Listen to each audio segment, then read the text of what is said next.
I now have fear about where I live, where I used to not. Becky Hoyt and some of her neighbors are speaking out about a house on Viking Way, across the street from where the school bus picks up kids. This is one of the designated bus stops right here. And there's the home. The property houses 4 level 3 sex offenders, and Pamela Benson says the public was not properly notified. Late last November, I saw a posting from a neighbor on the neighborhood app. The people that are living in the Poulsbo house off Viking Way are all sexually violent predators.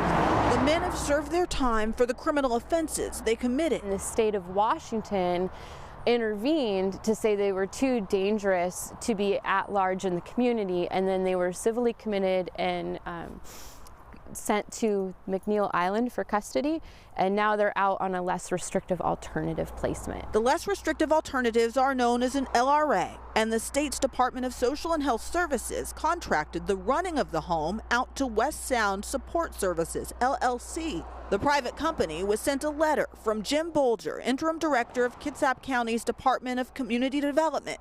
It states the way the property is being used is in violation of the county zoning code, and they must cease use of the property as an LRA with enhanced services. The private company says they cannot comment on the letter at this time.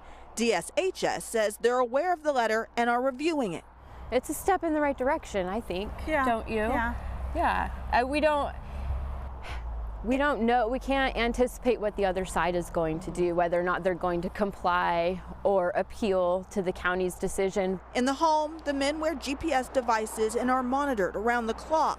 When they do leave the house, a chaperone goes with them. We're pushing for state-run facilities. An interim step is to put them in commercial zones, into non-residential zones, away from families, away from children. That's what they want, but right now they wait to see what will happen with the house on Viking Way. Natalie Swaby, King 5 News. Now, the private company which runs the home for DSHS has until March 19th to appeal the county's decision.